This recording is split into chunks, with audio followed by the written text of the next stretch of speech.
Back in the mid-1850s, the great engineer Isambard Kingdom Brunel was building a brand new ship. A monstrous great ship. A ship that was designed, even with the steam engines of the day, to be able to sail under power all the way from England to Australia, and this in an era without the Suez Canal. It was big, it was ambitious, it was made of iron, it epitomised everything that the mid-Victorian period stood for. But it was not without issues. For one thing, it proved almost impossible to launch. No matter how much poking, prodding, or praying to various deities, the thing just would not shift. Eventually, though, they did get her in the water, which was a start, although by this point she'd already bankrupted the first lot of people who tried to build her, and she'd changed name. And she was now to be known as the SS Great Eastern. But she was now in the water, which surely is the home of all ships, and her issue should be over, right? Well, she certainly wasn't short of propulsion. As you can see, she was equipped with gigantic paddle wheels, also a massive screw propeller,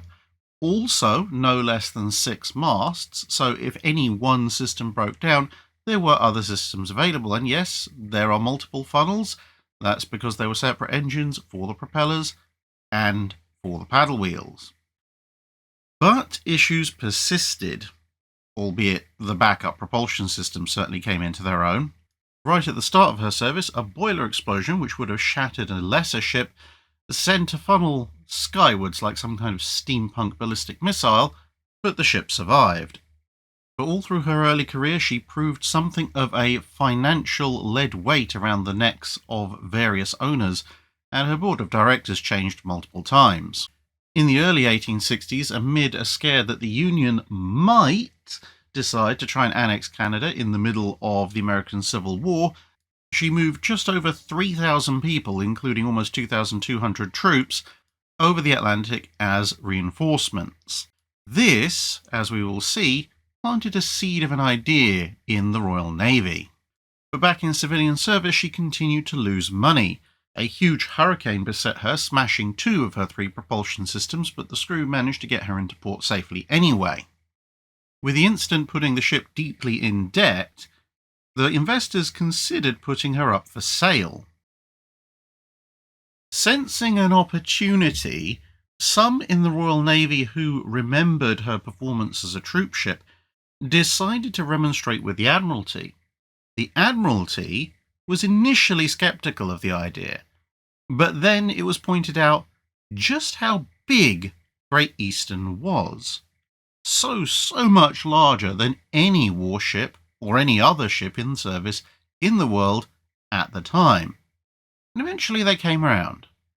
At the auction, therefore, SS Great Eastern was acquired by Her Majesty's Navy. Of course, they couldn't have an HMS Great Eastern and act as a royal-approved advertising board for a railway company, but then they remembered, oh yeah, she had a name before that. That's a much more appropriate name. Let's use that instead. And so, HMS Leviathan was born. There was, however, a little bit of a problem with this. The Royal Navy didn't need a gigantic troop transport half again as long and over 3 times the displacement of what was, after all, a relatively recently launched latest and greatest capital ship, HMS Warrior. But inspiration on how to deal with this potential gigantic paperweight had already been provided courtesy of the French. You see, a few years after Warrior had entered service, the French had launched a pair of ironclads. Now, this in and of itself wasn't particularly unusual. There was an ironclad race going on, but the Magenta and Solferino had 2 gun decks, which of course everybody knows is better than 1 gun deck. And now here was an opportunity to not only reply, but to go considerably more than one better, but without the problem of actually having to, design and build a massive ship capable of taking multiple gun decks as well as iron armour. There was the small problem of dry docking, though. There wasn't a dry dock capable of taking Great Eastern, so after a little bit of digging, there was. Great Eastern was hauled into dry dock, rechristened Leviathan, as we mentioned, and work began not just on stripping out all the fixtures, fittings, cabins, etc. that had marked her out as an ocean liner, but also on permanently emptying some of the coal bunkers. This wasn't because they were replacing her machinery just yet, it was just the fact that, well, HMS Leviathan wouldn't be expected to steam all the way to Australia, but those big coal bunkers did afford some rather nice places to fit magazines. And so, after a few years of work, out came HMS Leviathan with a profile that at a distance didn't seem to have changed all that much. She still had her paddle wheels, her masts, etc. Except now she sported a double-deck gun battery of no less than 71 guns per side, making her a 142-gun, no doubt about it, first-rate ship of the line, except in iron. All the weight that had been saved stripping out the interior had gone into the creation of two massive gun decks, and for those of you who are wondering, yes, there was also a large iron-belted citadel. Albeit much like HMS Warrior, the Citadel didn't encompass the entirety of the main battery, but it was thought that, well, you could afford to lose a dozen guns at one end or the other and still be feared in a battle. With a brand new White Ensign flying proudly, the Leviathan was then subject to one of the odder occurrences of the late American Civil War. The Confederate raider Alabama had shown up in Cherbourg, hotly pursued by USS Kearsarge. However, the French had decided they didn't want anything to do with this nonsense and promptly kicked Alabama out of port, just before Kearsarge arrived. Realizing the Union ship would block any escape into the Atlantic, Alabama hightailed it across the channel and wound up in Plymouth, where HMS Leviathan was just taking aboard crew.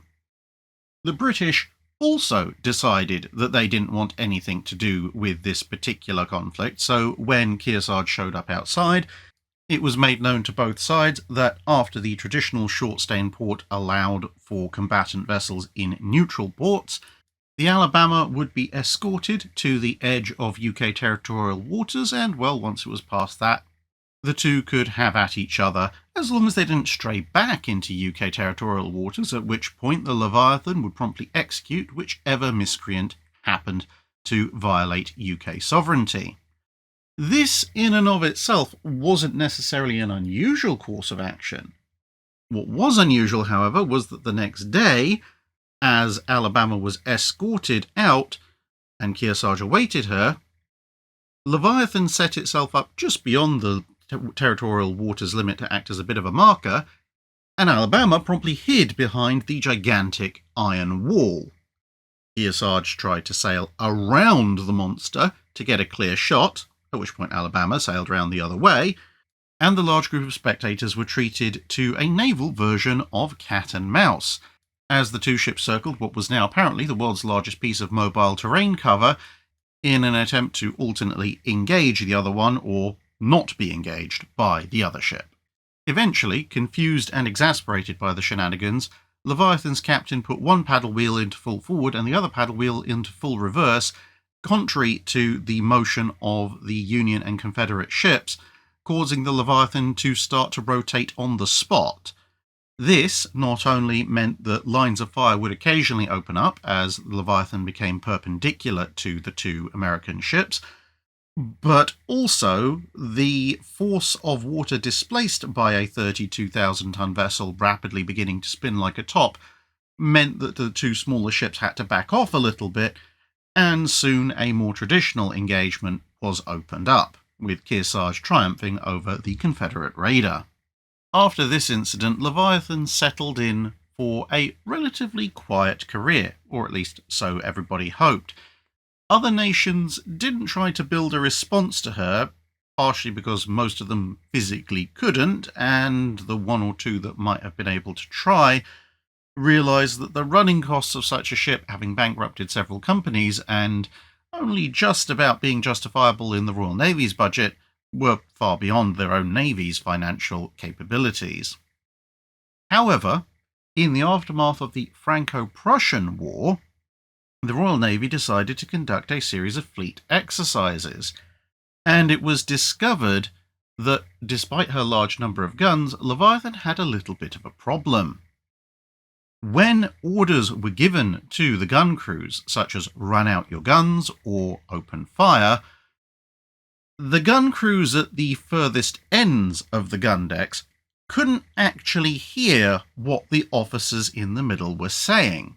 The gun crews had just adopted a system of mimicking what people closer to the amidships position were actually doing. This was all fine and well in most exercises, until in the middle of a live fire exercise, so much smoke was generated by the guns that not only could they not hear orders being given by the gunnery officers, they also couldn't see what their fellows further down the gun deck were doing, which meant that the fore and aft ends of the gun battery continued firing for quite some time after everybody else had stopped, which forced the gunnery officers to take something of a long sprint down the gun decks to tell everyone that actually the exercise was over. This, in turn, compelled the installation of an internal voice tube communication system as well as officer relays who could then command the entire length of the gun deck. But technology was continuing to advance, and this system was still somewhat imperfect, as the midshipmen at the fore and aft ends of the voice tube system still had to somehow hear the orders amidst all the gunfire. And this combination of circumstances meant that by the mid-1870s, the Leviathan was once again in dry dock for a refit. Other issues had also piled up. Her 1850s engines were well on their way to being completely worn out. They were never particularly efficient, and to be honest, outside of that incident with Kearsarge and Alabama, the paddle wheels had hardly ever been used. Most Royal Navy capital ships didn't have paddle wheels because of concern of damage and destruction to them, but the Leviathan's multiple drive system meant that this hadn't up to this point been an issue. But with a lot of useless dead weight as well as failing machinery, she was completely refitted. The engines powering her screw propeller were completely removed and replaced with new boilers and engines of a much more up-to-date vintage, and her paddle wheels, paddle boxes, and all the machinery associated with them was removed entirely and not replaced. Instead, a central armoured battery mounting considerably heavier guns than her previous 68-pounder battery was installed. This, like her gun decks, was a double-deck affair, but it was somewhat longer than most central batteries just because of the size of the ship. And although in an effort to save weight in order to install the heavy armour that the central battery required, a good amount of her broadside battery was suppressed, the more central guns were retained. The removal of such a large extent of the broadside battery also meant that the armour plating in those areas could at least be partially removed, although there was still a waterline belt, and this allowed a still extensive, roughly speaking, central battery to have far more protection, in line with modern standards. Thanks to the lack of drag from the paddle wheels and the increased power of her new engines, HMS Leviathan was now somewhat faster than she had been, with her top speed climbing from 14 knots to around about 16 to 16.5 knots, maybe 17 on a good day. She still had a considerable gun battery, with 32 large shell guns mounted broadside and 9 much heavier guns for armour piercing in her central battery, which was mounted as a kind of sponson in place of the paddle boxes, giving her an overall 41 gun broadside with a total of 82 guns carried, not including bow chasers. The sheer number of heavy guns and their still quite extensive distribution meant that the hoists for the magazines terminated on the gun decks at the junctions of a couple of small light railway systems, which were then used to move the ammunition around to the various gun ports. But with a good chunk of the broadside battery suppressed, you might be wondering, well, what are they going to do with all that internal volume? And to be perfectly honest, the Royal Navy was wondering that as well.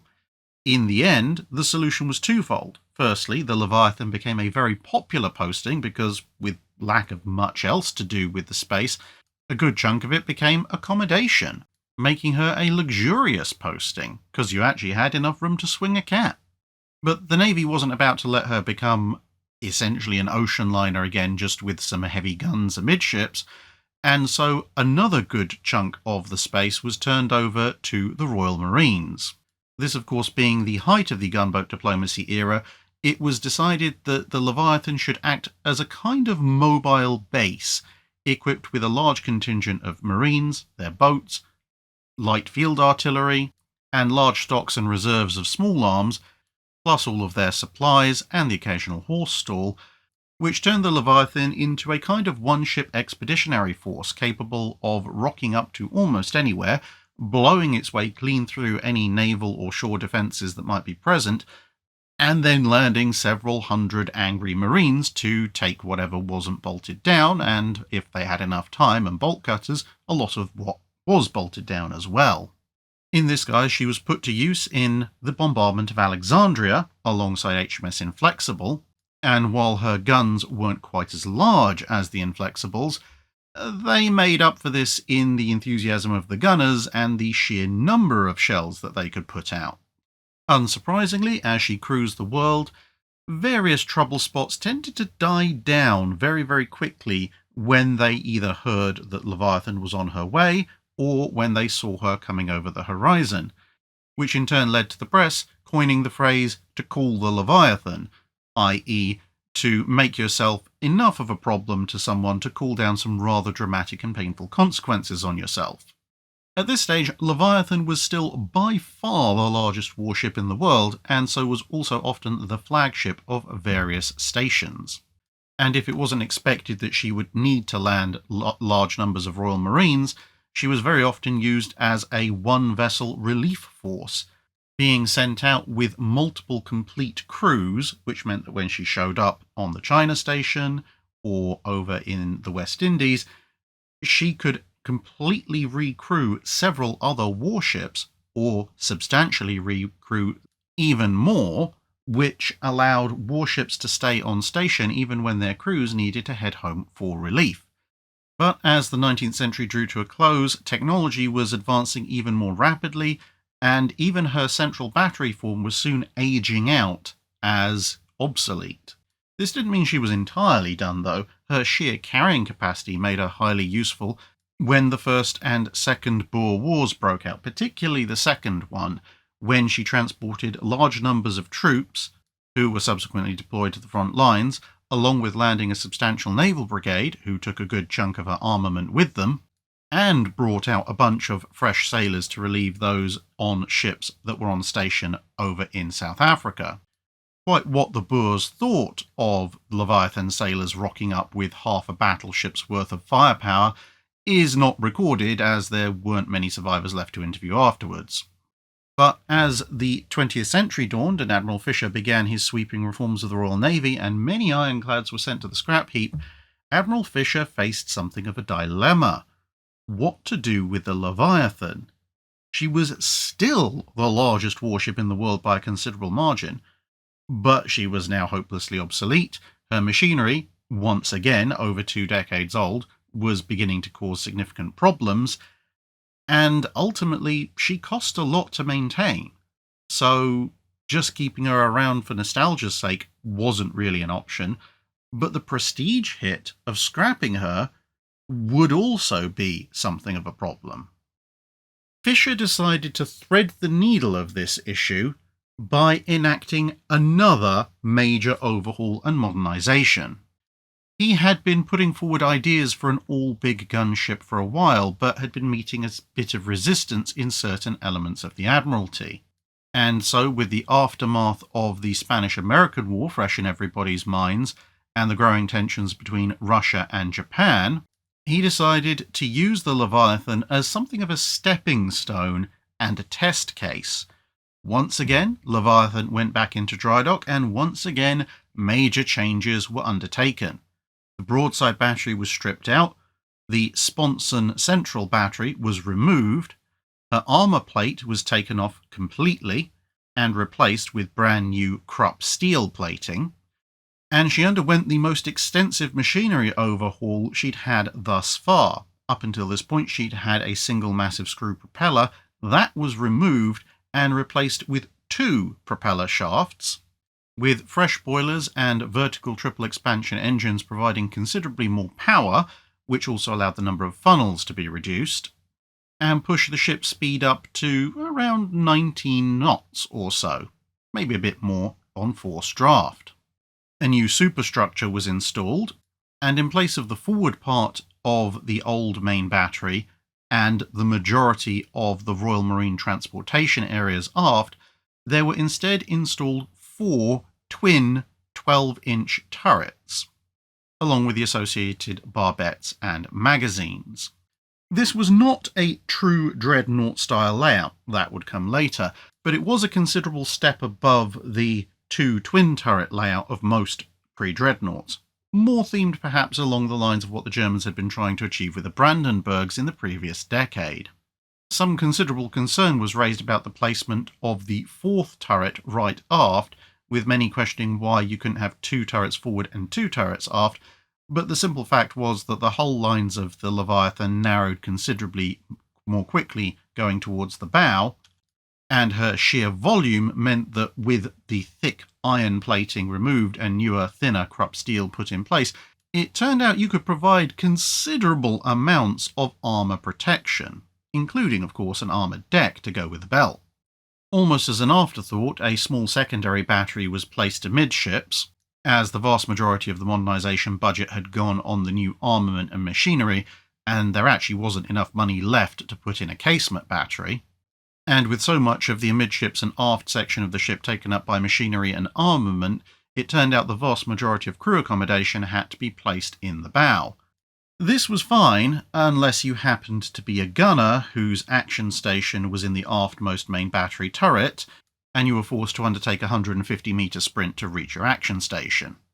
While by no means a perfect conversion, it meant that Leviathan remained the most powerful warship in the world, as well as the largest, for the middle part of the 1900s. She also rather proved Fisher's point about the advantages of a massed 12-inch gun battery, which meant the future of Fisher's next project, HMS Dreadnought, was assured, although some questions were raised in Parliament as to why Dreadnought, which was still only about 2/3 the displacement of Leviathan, managed to be not only a couple of knots faster, this was easily explained by the use of turbine engines, but also had the same broadside at 8 guns. Fisher explained that as a retrofit of an older design, there were of course going to be inefficiencies with the Leviathan, but she was still far more powerful than any pre-dreadnought, or 2 pre-dreadnoughts for that matter, and Dreadnought and her subsequent successors just showed that you could get a similar amount of firepower on somewhat less ship, given modern technology. For a while, therefore, the Leviathan served as the Royal Navy's flagship. Although Dreadnought, the Bellerophons, and the St. Vincent were the more powerful vessels, the pre-World War I Royal Navy's battle line was still constrained by the large number of pre-dreadnoughts, which Leviathan was slightly faster than, and her sheer size meant that there was no problem in finding accommodation for admirals and their staff. Plus, with the refit having ditched most of the masts, but the 2 that remained being very, very tall, it was very easy to see flag signals. But by the time the Grand Fleet was formed, Leviathan's days in it were numbered.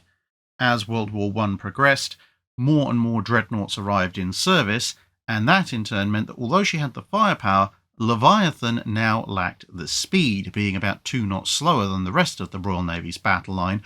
and so she was consigned to guard duty in the Thames, although as the flagship of this formation. After a brief stint there, it was suddenly realised that, well, a ship that could transport large numbers of men was not needed in the Grand Fleet itself, but could bring considerable firepower to bear, might be very useful in the newfangled idea to attack the Dardanelles, and so Leviathan would see most of the central part of World War I operating off of Gallipoli. Although considered somewhat too large and unwieldy to send up the Dardanelles with the front line of warships, she acted as a mobile fire base, escaping damage, but of course missing the Battle of Jutland as she was in the wrong sea, and at one point rescuing a damaged aircraft which, trying to make its way down the Dardanelles, saw the extensive bow of Leviathan and decided, well, might as well try, and successfully crash-landed on said bow. But despite her best efforts, the Gallipoli campaign was always going to be a failure, and so she was recalled back to the UK at the conclusion of that operation. On the way home, the ship experienced a slight bump. The crew were rather confused, and then the ship's speed dropped by about a knot. Further confusion ensued as they checked the engines and determined nothing was wrong with that. The ship just seemed to be dragging on the sea a bit more. Arriving in Liverpool, divers were sent down, initially to inspect the sides of the ship, thinking that perhaps she'd struck a rock or chipped one of her propellers, but eventually one of them worked their way around to the ship's bow, where they found that impaled on the ram bow, which had been installed during one of the many modernizations, was a German U-boat. There was knocking on the hull as well. Some men were still alive in one of the unflooded compartments. The sub was extracted from the ram bow, hauled up to the surface, and the crew were let out, only of course to promptly be made prisoners. As the war progressed, Leviathan found herself in the same situation as the brand new HMS Furious, a ship armed with large guns, but for which the Royal Navy had precious little immediate use. In 1917, Furious had been completed with a flying-off deck over her bow in place of her forward 18-inch gun, and later in the same year, a similar aft flight deck had been installed with runners down each side to allow for aircraft to be moved between them. In early 1918, therefore, with the beginnings of ideas of launching a mass airstrike on the High Seas Fleet, which was annoyingly spending most of its time in Wilhelmshaven, Leviathan went into dry dock for a similar refit.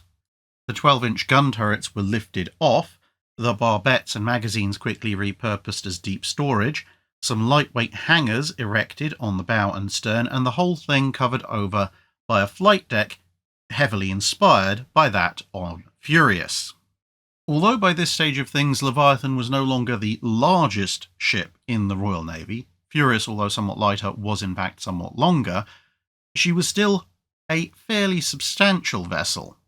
and her somewhat bulkier hull provided for the storage of more aircraft. She would therefore see use in conjunction with Furious as an experimental aircraft carrier.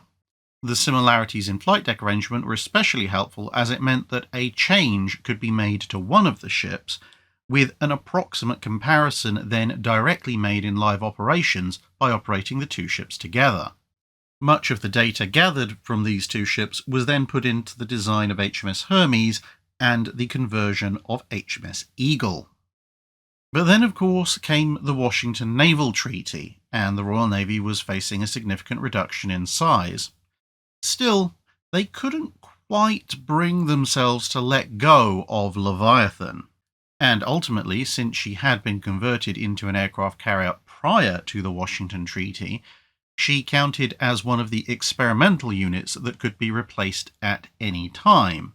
Thus, while Furious had gone off again shortly before the Washington Treaty for a full carrier conversion, and Courageous and Glorious were shortlisted for conversion alongside the Lexington, Saratoga, Amagi, and later on Kaga, it was decided that Leviathan perhaps still had one more role to play.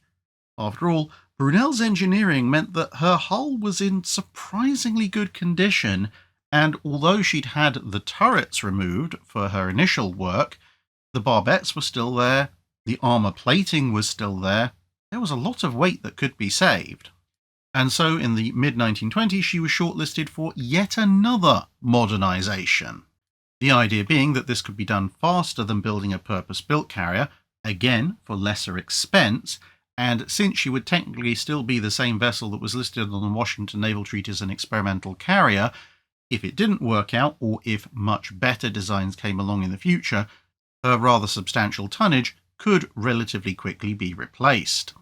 And so, in a little bit of an Ouroboros cycle, drawing on the lessons from the construction of Hermes and the conversion of Eagle, which of course were informed by her own experiences prior to this, Leviathan was taken in hand in the mid-1920s and given her final major overhaul. The machinery was replaced as once again it was just over 2 decades old, and it turned out that when you replaced a whole bunch of coal bunkers and old-school boilers with small-tube oil-fired boilers and new geared turbines, you saved vast amounts of weight. Not to mention the additional weight saved by ripping out the barbettes, the magazines, and stripping off most of the hull armour.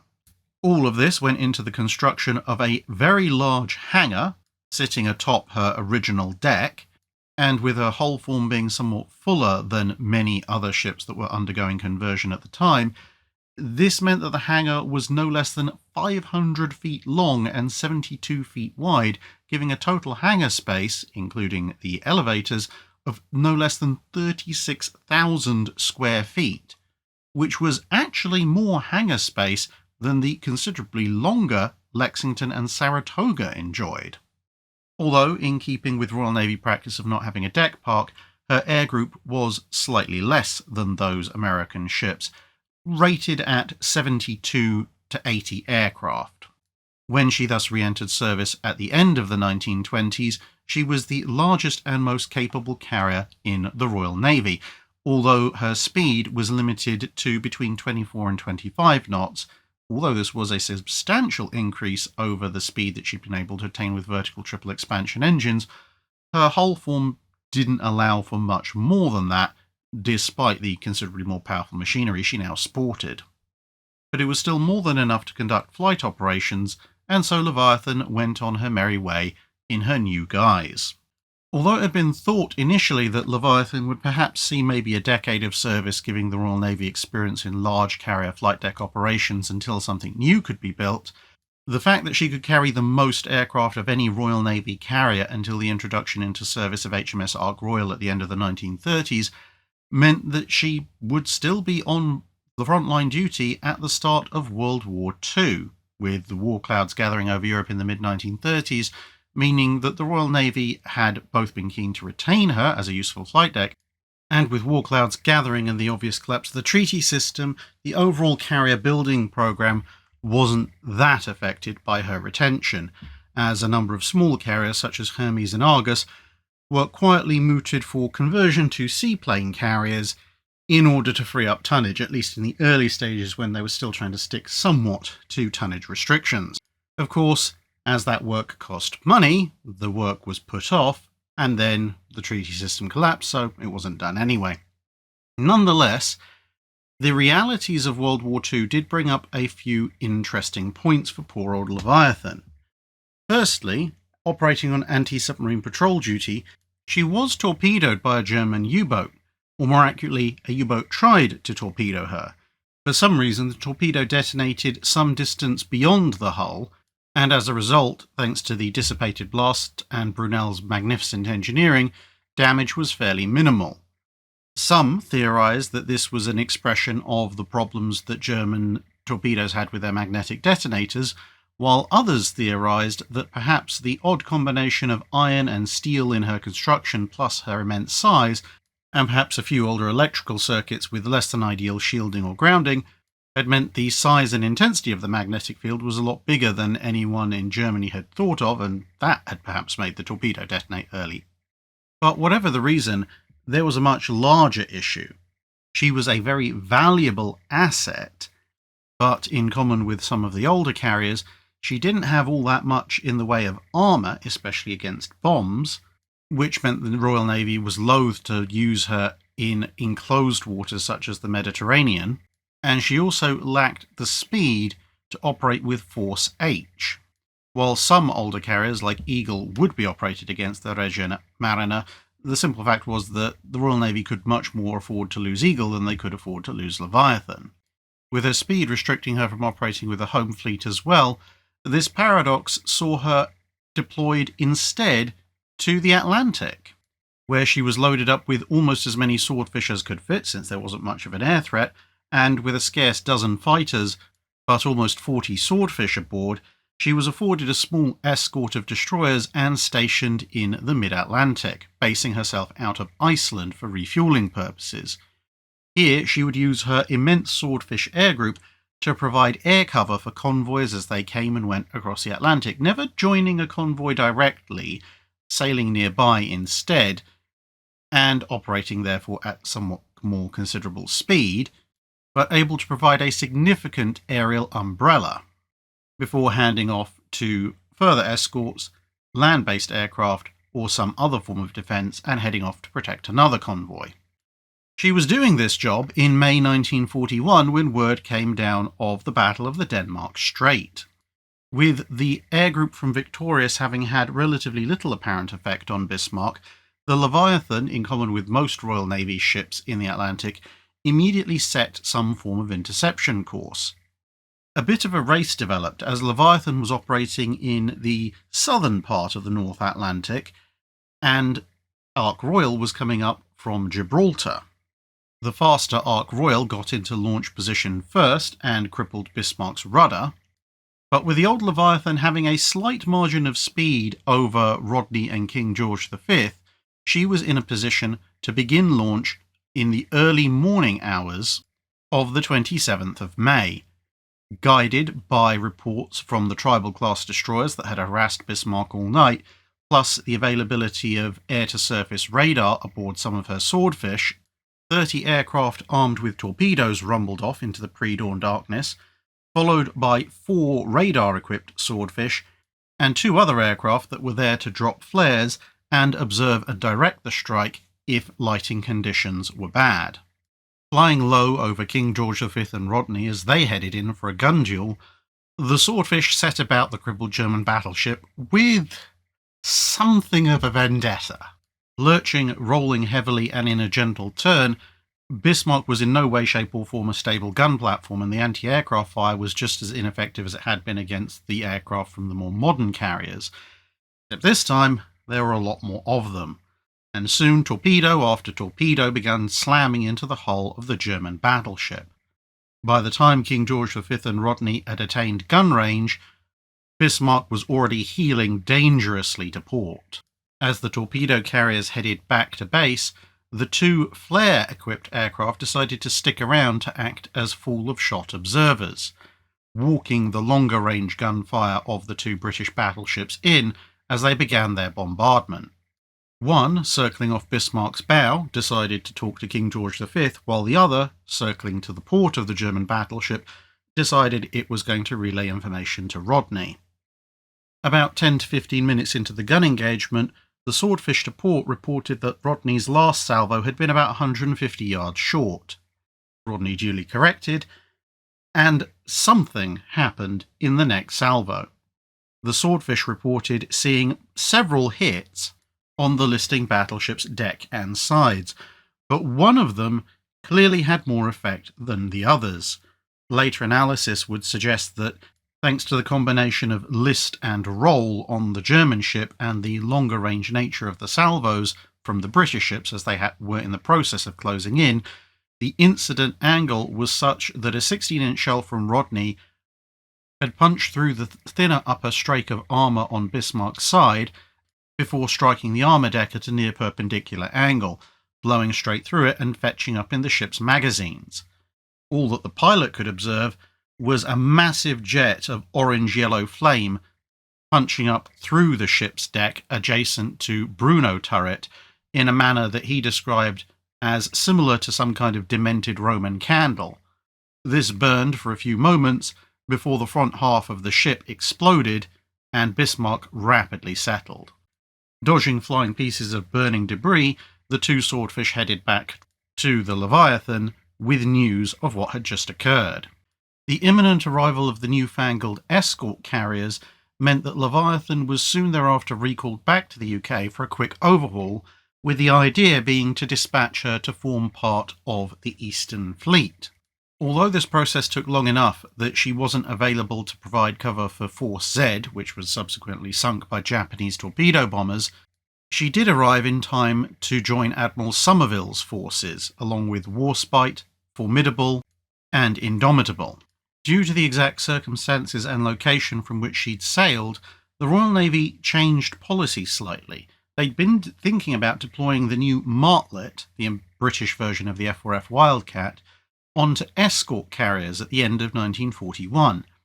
But with the clear and present danger arising from the Japanese, it was decided instead to take the Swordfish off of Leviathan and distribute them to various shore-based and carrier-based squadrons in the European theatre, where they were sorely needed to operate against Italian shipping, and instead stock Leviathan with every martlet they could get their hands on, making up numbers with Sea Hurricanes and Fulmars where they couldn't find enough martlets. The idea was that when Leviathan arrived, along with an unusual deck park, she would fly off the deck-mounted aircraft to Ceylon in order to bolster its defences, and then, due to her lower speed, act as essentially an aircraft reserve for the two armoured carriers, as the galleries under her flight deck fore and aft also held a number of crated albacores. However, once in theatre, Somerville decided to assign her to Force A along with Warspite and the other two carriers, because although slower than the two modern aircraft carriers, she was still about as fast, if not fractionally faster, than Warspite, and thus she could keep up. With so much more fighter cover available, when Somerville's ships detected a large contingent of Japanese aircraft moving past them on radar, about 80 miles away, he ordered every fighter on the armoured carriers and every available ready-to-launch fighter aboard Leviathan into the skies, with the Leviathan bringing up further fighters to form a combat air patrol. The 40 or so fighters thus scrambled were directed to pursue and destroy the Japanese formation, which turned out to be made up almost entirely of dive bombers. The leading Val dive bombers were about to begin their attack runs on Cornwall and Dorsetshire when this mixed group of Fulmars, Hurricanes and Martlets began to set about the rear echelons of the dive bombers with alacrity. Lacking any substantial escort of their own, the Vals were very quickly torn to pieces and the attack heavily disrupted. Cornwall and Dorsetshire were saved, but Somerville had just given away that there was a significant Royal Navy carrier presence nearby, and since not every Val could be shot down, Nagumo was sure to realise his presence as soon as one of the Vals was able to report in. A dangerous game of hide-and-seek then played out during the latter stages of the afternoon, as Nagumo furiously launched search aircraft to try and find this British carrier force that was disturbingly close to his own position, while Somerville maintained a strong combat air patrol backed up by radar to shoot down any incoming scout aircraft that managed to come across his location, while also using his own aircraft escorted by fighters, since he had plenty of them, to try and find where the Japanese were. As a result, when one of the albacores discovered Hiryu and Soryu, the escorting martlet was able to fend off the Zeros long enough for the albacore to report in the position. However, the combat air patrol detecting and shooting down no less than 3 Japanese scout aircraft arriving from a vector entirely inconsistent with Hiryu and Soryu let Somerville know that there were in fact more than 2 Japanese carriers out there. And thus, as night fell, the British force was heading west at maximum speed, while Nagumo cancelled plans to try and attack Ceylon again in the morning, and planning for renewed searches in the morning while marshalling his now torpedo bomber heavy air groups, but also consolidating his ships slightly to the east to avoid any unexpected nighttime encounters. As a result, come dawn, Nagumo and Somerville were far enough apart that Nagumo's recon efforts failed to yield any results. One scout aircraft failing to return, however, had Nagumo thinking that perhaps, like the day before, the British carrier forces were worryingly close, and this scout had just been shot down before it could report anything. This resulted in a mass airstrike being sent to the area, which was lucky for the scout pilot, as his aircraft had actually just gone down with mechanical issues and he was now spotted, and would subsequently be recovered by a float plane, but of course there were no British carriers there. They were much, much further west, out of range and out of danger.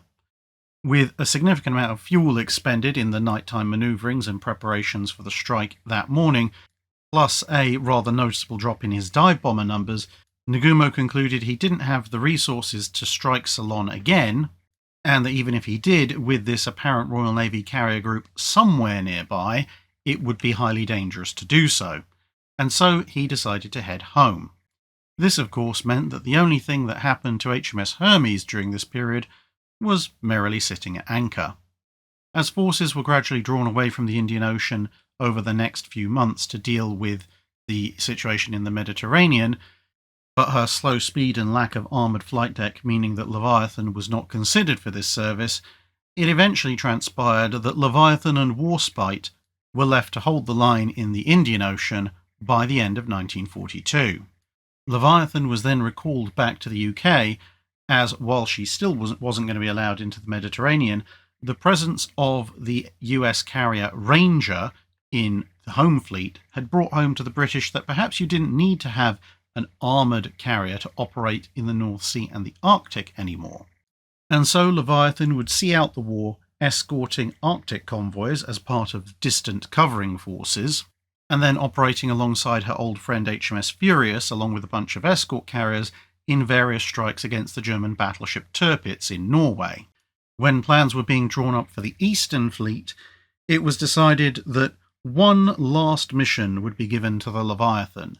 Since she was of roughly the same speed as the honestly not an aircraft carrier HMS Unicorn, she would be used as an aircraft repair ship and depot ship in much the same way as the purpose-built Unicorn to support the British Pacific Fleet. And so the by now 87-year-old vessel saw the last few months of World War II out in the tropical climes of the Pacific, handing aircraft out to her far more modern successors. Appreciating the symbolism of a giant warship that was in fact older than the Imperial Japanese Navy itself, Leviathan would be present during the surrender of the Japanese forces in September 1945, before being recalled to Britain for a long overdue and welcome retirement. Rapidly placed into reserve, she was listed for disposal, except for two factors. Firstly, much of her structure was still made of iron, and so her scrap value was considerably less than a similar-sized steel warship. And secondly, she had been such a fixture in the active Royal Navy that entire generations of Royal Navy officers had been born, lived, and died with HMS Leviathan still, in some way, shape or form, sailing the seas under the White Ensign, and there was considerable resistance to the poor ship just ending up in the breakers yard. As a result, the Navy decided to use her as a stores ship and accommodation vessel for the reserve fleet in Portsmouth, as her large size and the cavernous hangar deck made it very easy for her to be refitted for this role. The flight deck also meant that with the advent of helicopters, it was very easy to ferry spare parts to and from her as the modern fleet underwent its various maintenance rituals in the harbour. Her 100th birthday thus passed in quiet isolation in the northern part of Portsmouth,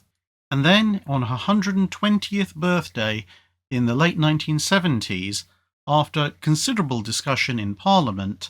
it was decided that she would be reconstituted as a museum ship. By the power of Brunel, she was still afloat, and so she was taken into dry dock one last time, given a little bit of a spruce up, and then towed from Portsmouth round to the Thames, up past her old build site at Millwall, and installed as a permanent museum in the London Pool just upstream from Tower Bridge, where you can still go and visit her today.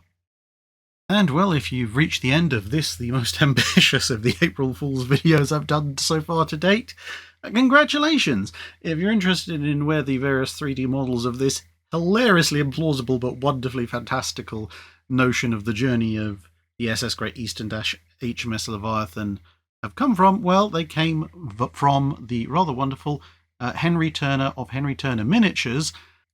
who put together the 3D models for me on the basis of here's a couple of pictures of the Great Eastern, here's some pictures of various Royal Navy ships, here's a text description, have fun.